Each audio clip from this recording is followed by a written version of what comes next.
எல்லாருக்கும் வணக்கம் கைஸ். இன்னைக்கு நம்ம என்ன ஸ்பெஷல் செய்ய போறாங்க அம்மா கிட்ட கேட்கலாம். என்னம்மா ஸ்பெஷலா செய்ய போறீங்க? இன்னைக்கு டோக்லா கண்ணு மழை டைம்ல எல்லாம் நம்ம ஸ்பெஷல் இருக்கும். இதே பேர் இங்க டோக்லா எல்லாம் நம்ம சேட்டால மழை டைம்ல எல்லாம் டோக்லா செய்வாங்க. அதாவது இப்போ நம்ம சென்னையில மழை சீசன் போயிட்டு இருக்கு, நல்லா மழைனா பெய்யுது. ஸோ இந்த ரெய்னி சீசன்ல பாத்தீங்கன்னா ராஜஸ்தானி டிஷ்ஷான டோக்லா தான் இப்போ அம்மா செஞ்சு உங்களுக்கு காட்ட போறாங்க. ஸோ இது ரொம்ப ஈஸியான ரெசிபி, நீங்க வீட்லயே செஞ்சு சாப்பிடலாம். இந்த ரெய்னி சீசன்ல தான் சாப்பிட்டா அது ரொம்ப நல்லா இருக்கும். ஸோ வாங்க போய் செய்யலாம் எப்படி செய்யறது. ஸோ நம்ம பாத்தீங்கன்னா டோக்லா செய்யணும்னு எடுத்து வச்சிருக்கோம்னு உங்ககிட்ட சொல்றேன். ஸோ இது பாத்தீங்கன்னா கார்ன்ஃபிளவர் மாவு.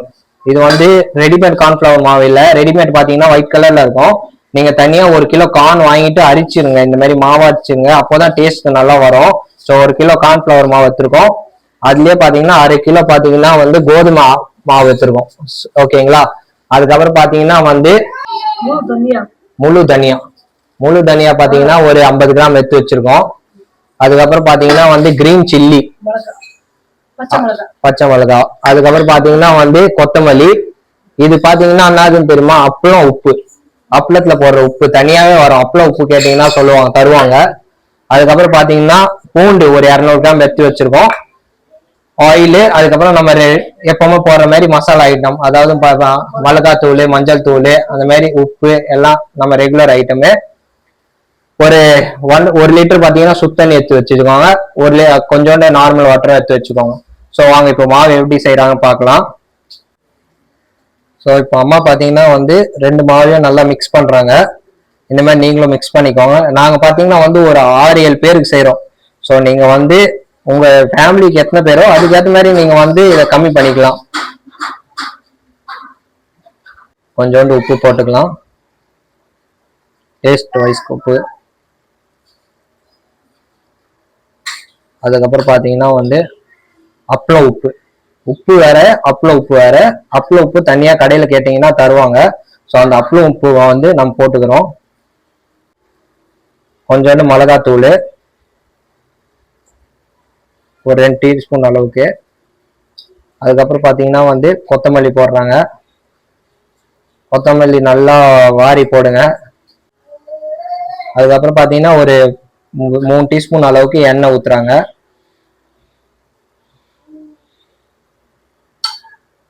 இந்த முழு தனியாவை நல்லா தட்டிட்டு தான் போடணும்.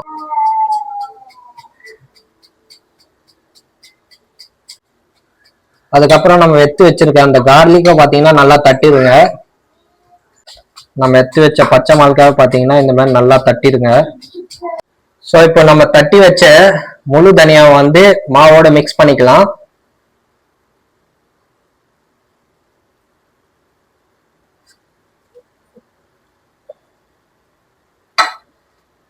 தட்டி வச்ச பூண்டு இதுவும் மாவு கூட நல்லா மிக்ஸ் பண்ணிக்கலாம்.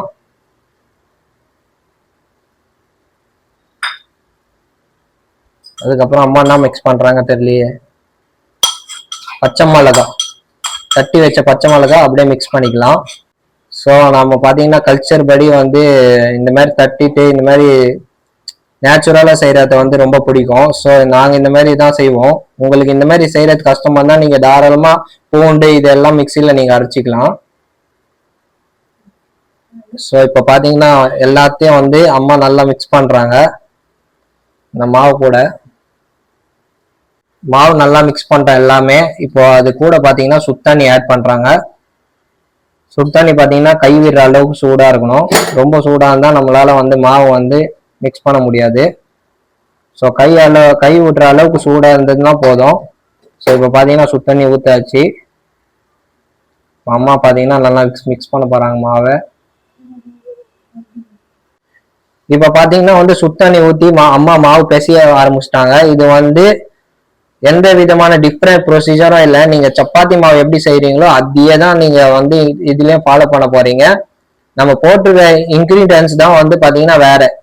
மற்றபடி மாவு பிசைறது ப்ரொசீஜர்லாம் பாத்தீங்கன்னா அதே தான். சப்பாத்தி மாவு எப்படி பிசைறோமோ அதே மாதிரி பிசைஞ்சா போதும் நீங்க.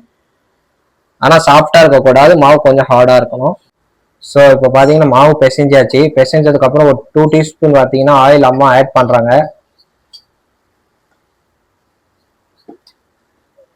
அதே மாதிரி நீங்களும் ஆட் பண்ணிக்கோங்க. உங்களுக்கு மாவு பார்த்தாலே தெரியும் ஹார்ட்னஸ் இருக்கு. எண்ணெய் வந்து ஆட் பண்ணது காரணம் பார்த்தீங்கன்னா ஓரளவுக்கு பார்த்தீங்கன்னா கொஞ்சம் சாஃப்ட்னஸ் தரும். நம்ம டோக்லா சாப்பிடும் போது இட்லி எப்படி சாப்பிடுவோமோ அந்த மாதிரி சாஃப்ட்னஸ் தரதுக்காக லைட்டாக ஆயில் ஆட் பண்ணியிருக்காங்க. ஆனால் பார்த்தீங்கன்னா வந்து மாவு வந்து ஹார்ட்னஸ் அப்படியே தான் இருக்கு. ஸோ இப்போ பார்த்தீங்கன்னா வந்து கையில் கொஞ்சம் எண்ணெய் எடுத்து வச்சுக்கோங்க.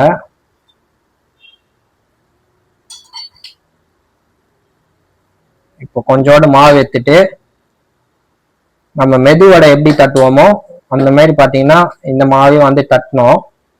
ஸோ அதனால பார்த்தீங்கன்னா அம்மா பார்த்தீங்கன்னா ஃபர்ஸ்டே ஆயில் எடுத்து வச்சிட்டாங்க 2 கையிலையும்.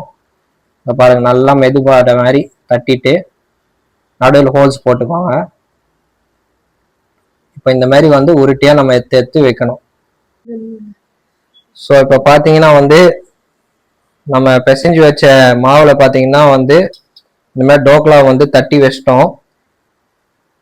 அம்மா சூப்பராக தட்டி வச்சிட்டாங்க எல்லாத்தையும். ஸோ இப்போ வந்து இது எப்படி செய்யறதுன்னு நம்ம பார்க்கலாம் வாங்க. ஸோ இது பார்த்தீங்கன்னா வந்து டோக்லா குக்கரு. இது உங்ககிட்ட இருந்தா ஓகே, இல்லைன்னா பார்த்தீங்கன்னா உங்ககிட்ட இட்லி குக்கர் இருந்தா இட்லி குக்கர்லயே நீங்க செய்யலாம். ஸோ இப்போ பார்த்தீங்கன்னா டோக்லா குக்கர்ல வந்து நம்ம வந்து ஒரு 2 லிட்டர்ஸ் கிட்டத்தட்ட வாட்டர் வந்து ஆட் பண்ணியிருக்கோம். ஸோ பார்த்தீங்கன்னா அம்மா பார்த்தீங்கன்னா ஒரு 2 லிட்டர் டோக்லா குக்கர்ல வந்து வாட்டர் ஆட் பண்ணி வச்சிட்டாங்க. இப்போ பார்த்தீங்கன்னா அதுக்கு மேல வந்து டோக்லா செய்யறதுக்கு வந்து தனியா பாத்திரம் கொடுத்துருக்காங்க. ஸோ அதுல பார்த்தீங்கன்னா வந்து நல்லா எண்ணெய் வந்து தடவி வச்சிட்டாங்க. ஃபுல்லா எண்ணெய் வந்து நல்லா தடவி வச்சிட்டாங்க, ஏன்னா கீழே ஒட்டாம இருக்கும். ஸோ இப்போ அம்மா அது மேலே வச்சிட்டாங்க. ஸோ இப்போ நம்ம தட்டி வச்ச டோக்லாவை பார்த்தீங்கன்னா 2 சைடும் வந்து எண்ணெய் தடவிக்கலாம், கீழே ஒட்டாம இருக்கும். 2 சைடும் நல்லா எண்ணெய் தடவி அப்படியே பார்த்தீங்கன்னா டோக்லா குக்கர்ல வச்சிடலாம். கீழே பார்த்தீங்கன்னா வாட்டர் சூடாயிட்டு இருக்கு, மேலே வந்து ஸ்டீம் ஆகும். நான் இப்போ கூட உங்களுக்கு சொல்றேன், இந்த குக்கர் தான் இருக்கணும்னு அவசியம் இல்லை. உங்க வீட்டில் இட்லி குக்கர் இருந்தாலும் நீங்க செய்யலாம். ஸோ ஒன்றும் கவலைப்படாதீங்க, வீட்டில் இட்லி குக்கர்லயே நீங்க செய்யலாம். இப்போ பார்த்தீங்கன்னா வந்து டோக்லா வந்து குக்கர்ல வச்சாச்சு. நம்ம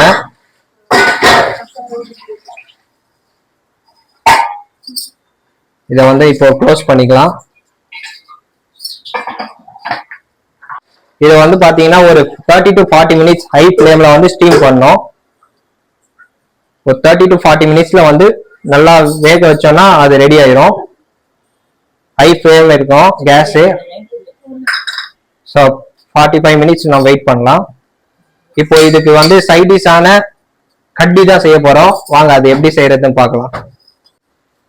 ஸோ இப்போ பார்த்தீங்கன்னா வந்து டோக்லா வந்து ரெடி ஆகிட்டு இருக்கு. டோக்லா தொட்டுக்க பார்த்தீங்கன்னா கட்டி தான் செய்ய போகிறோம். கட்டினா பார்த்தீங்கன்னா மோர் குழம்புன்னு சொல்லுவாங்க. ஸோ அதுக்கு என்னென்ன எடுத்து வச்சிருக்கோம் பார்த்தீங்கன்னா வந்து கார்லிக்கும் பச்சை மிளகாவும் வந்து ஒரு 50 கிராம் தட்டி வச்சிட்டோம். வெந்தயம் எடுத்து வச்சிருக்கோம், சோம்பு எடுத்து வச்சிருக்கோம். இதுக்கு பேர் வந்து நரிப்பயிருன்னுவாங்க. இது வந்து 3 மணி நேரம் முன்னாடி நீங்க ஊற வச்சிருக்கணும். அதுக்கப்புறம் நம்ம போட்டு எப்பவுமே போடுற மாதிரி ரெகுலர் மசாலா ஐட்டம்ஸு, தயிர், அதுக்கப்புறம் கடலை மாவு. ஸோ இது எல்லாமே பார்த்தீங்கன்னா நம்ம யூஸ் பண்ணி தான் கட்டி செய்ய போறோம். வாங்க எப்படி செய்யறதுன்னு பார்க்கலாம். ஸோ இப்போ பார்த்தீங்கன்னா எண்ணெய் பார்த்தீங்கன்னா நல்லா சூடாயிடுச்சு. ஸோ எண்ணெய் சூடான பார்த்தீங்கன்னா வெந்தயமும் சோம்பும் பார்த்தீங்கன்னா நம்ம போட போறோம்.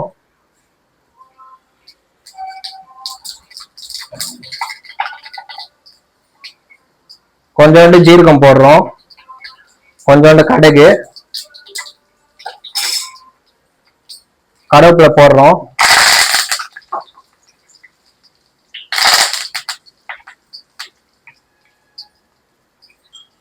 அதுக்கப்புறம் பாத்தீங்கன்னா நம்ம தட்டி வச்ச கார்லிக்கு, பச்சை மிளகா, பூண்டு, பச்சை மிளகா ரெண்டுமே பாத்தீங்கன்னா ஆட் பண்றோம்.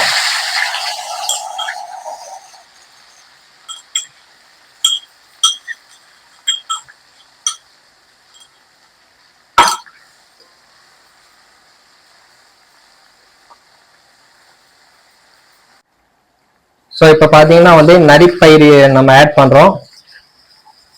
1/4 கிலோ எடுத்து வச்சிட்டோம். 3 மணி நேரம் முன்னாடியே ஊற வச்சிருக்கணும் நீங்க, அப்போதான் வந்து நல்லா இருக்கும். ஸோ நரிப்பயிறு ஆட் பண்ணியாச்சு. ஸோ பார்த்தீங்கன்னா வந்து எல்லாம் ஆட் பண்ணி ஒரு 2 மினிட்ஸ் கழிச்சு பார்த்தீங்கன்னா மிளகாத்தூள் ஆட் பண்ணுறாங்க. ஒரு 2 டீஸ்பூன் மிளகாத்தூள்,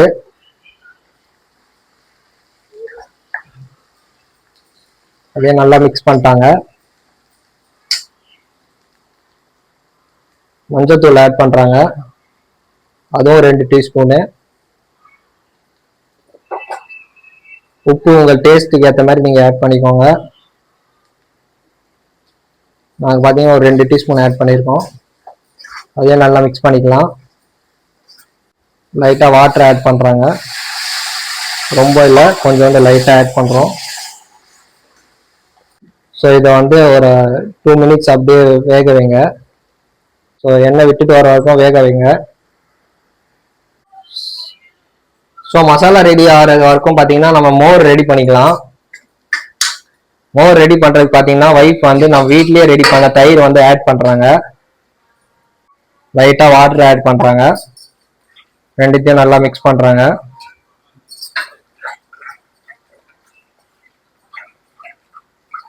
இப்போ பார்த்தீங்கன்னா ஒரு சொம்பு வாட்டர் ஆட் பண்ணிட்டாங்க, திரும்பி நல்லா மிக்ஸ் பண்ணுறாங்க.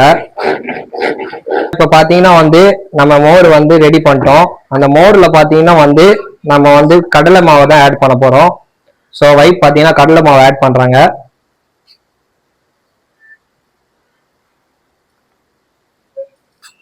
ஒரு 4 டீஸ்பூன் ஆட் பண்ணியிருக்காங்க.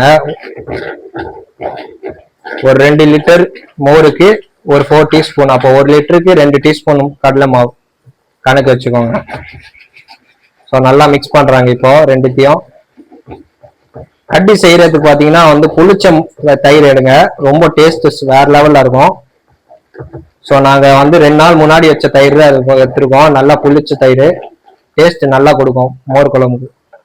ஸோ இப்போ பார்த்தீங்கன்னா வந்து மிக்ஸ் பண்ணி எடுத்துட்டாங்க ஒய்ஃபு, ரெண்டுத்தையும் நல்லா மிக்ஸ் பண்ணிட்டாங்க.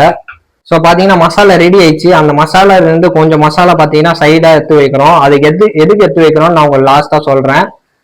ஸோ பார்த்தீங்கன்னா கொஞ்சோண்டு மசாலா பார்த்தீங்கன்னா ஒய்ஃப் தனியாக எடுத்து வச்சிட்டாங்க.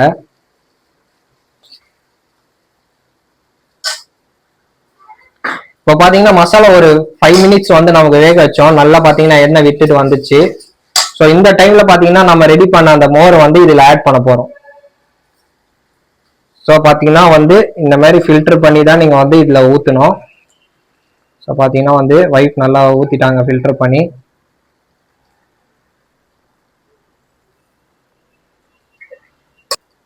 ஸோ இப்போ பார்த்தீங்கன்னா ஒய்ஃப் வந்து மோர் ஆட் பண்ணிட்டாங்க. மோர் ஆட் பண்ணி பார்த்தீங்கன்னா கரண்டி வச்சு ஒய்ஃப் சுத்திட்டே இருக்காங்க. எதுக்கு சுத்துறாங்க பார்த்தீங்கன்னா வந்து தயிர் வந்து வெடிப்பு வந்துடும் சூடு பட்டோன்னே. ஸோ பார்த்தீங்கன்னா வந்து இந்த மாதிரி கரண்ட் வச்சு சுத்தினே இருக்கனால தயிர்ல வெடிப்பு வராது. ஒய்ஃப் பார்த்தீங்கன்னா இப்போ மோர் குழம்பு பார்த்தீங்கன்னா சூடாயிடுச்சு. சூடானதுக்கு அப்புறம் பார்த்தீங்கன்னா அப்பப்போ மட்டும் கரண்டி வச்சு லைட்டா வந்து திருப்பி விட்டா போதும். பார்த்தீங்கன்னா தயிர் கொஞ்சம் கூட வந்து வெடிப்பு வராம சூப்பரா இருக்குல்ல. ஸோ இப்போ பார்த்தீங்கன்னா நம்ம டோக்லா வச்சு ஒரு 30 to 45 மினிட்ஸ் ஆக போகுது. ஸோ இப்போ ஓப்பன் பண்ணி பார்க்கலாம் எப்படி இருக்குன்னு. ஸோ அம்மா தான் ஓப்பன் பண்ண போறாங்க. அம்மா ஓப்பன் பண்ணுங்க.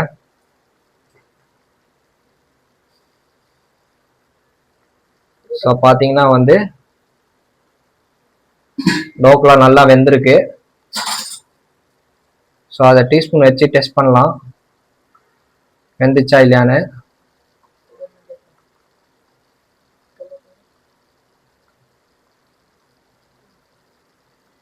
ரெடி ஆயிடுச்சாம்மா? ரெடி ஆயிடுச்சுன்றாங்க அம்மா. ஸோ இப்போ நம்ம வெளியே எடுத்துட்டு போயிட்டு சாப்பிடலாம். வாங்க சாப்பிட்டு பார்த்து ரியாக்ஷன் சொல்றவங்க. பார்த்தீங்கன்னா ஒய்ஃப் கூட சொல்றாங்க கட்டி கூட ரெடி ஆயிடுச்சுன்னு. ஸோ கட்டி ரெடி ஆனதுக்கப்புறம் பார்த்தீங்கன்னா மேலே கொஞ்சோண்டு கொத்தமல்லி தூவிக்கலாம்.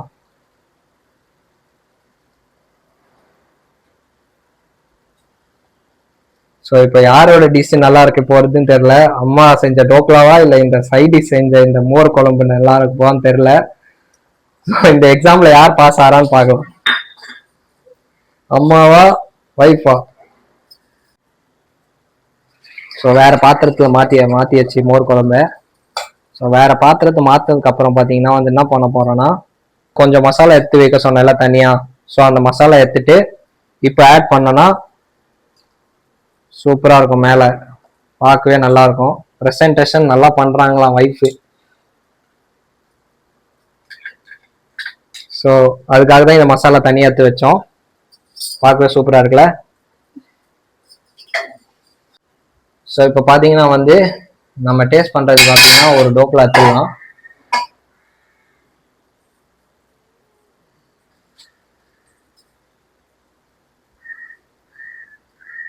ஸோ 2 டோக்லா எடுத்தாச்சு.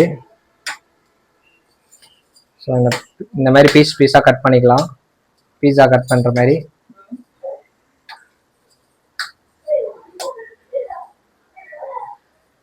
ஸோ இப்போ டோக்லா நல்லா கட் பண்ணிட்டோம். அந்த சுட சுட டோக்லாக்கு மேலே பார்த்தீங்கன்னா வந்து சுத்தமான நல்லெண்ணெய் தான் ஆட் பண்ணுறோம்.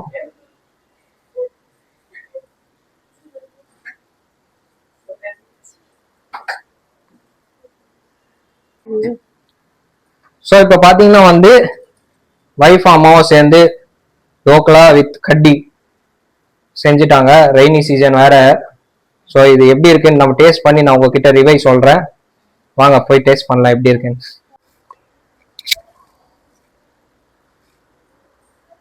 ஸோ இப்போ வைஃப் பார்த்தீங்கன்னா வந்து வைஃப் அம்மாவும் சேர்ந்து டோக்லாவும் கட்டியும் செஞ்சிருக்காங்க. கட்டினா மோர் குழம்பு. ஸோ இந்த சூப்பரான ரெய்னி சீசன்ல வந்து இந்த டோக்லா டிஷ்ஷை வந்து நீங்க வீட்டில் செஞ்சு ட்ரை பண்ணுங்க. ஸோ எப்படி இருக்குன்னு வாங்க பார்க்கலாம். ராகுல் சாப்பிட்டு பார்த்து எப்படி இருக்குன்னு சொல்லு.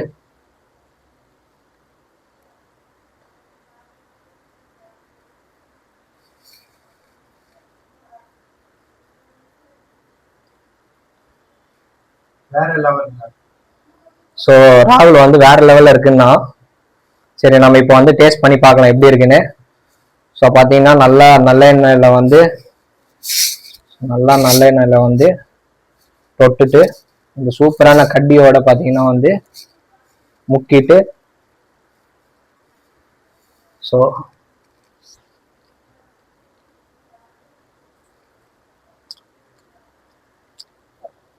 செம்ம டேஸ்ட் கைஸ். கண்டிப்பா நீங்க ஃபேமிலியோட செஞ்சு சாப்பிட்டா வேற லெவலில் இருக்கும். அதுவும் ரெய்னி சீசன்ல சாப்பிட்டீங்கன்னா வேற லெவலில் இருக்கும். நம்ம கரண் கிட்டே கேட்கலாம் எப்படி இருக்கு. கரண் எப்படி இருக்கு? சூப்பர், நல்லா இருக்கா? So thank you so much guys. இன்னைக்கு டோக்லா ரெசிபியோட நம்ம வீடியோ கம்ப்ளீட் பண்ணலாம். ஸோ இந்த மாதிரி டோக்லா ரெசிபியை வந்து நீங்க வீட்டில் செஞ்சுட்டு உங்க ஃபேமிலியோட என்ஜாய் பண்ணுங்க. அடுத்து என்ன ரெசிபி வேணும்னு கமெண்ட் செக்ஷன்ல கமெண்ட் பண்ணுங்க. இந்த மாதிரி சூப்பரான ராஜஸ்தான் டிஷ் பார்க்க நம்ம சேட்டு பை வாக்ஸை வந்து சப்ஸ்கிரைப் பண்ணுங்க, ஃபேமிலியோட ஷேர் பண்ணி வைங்க. Bye bye.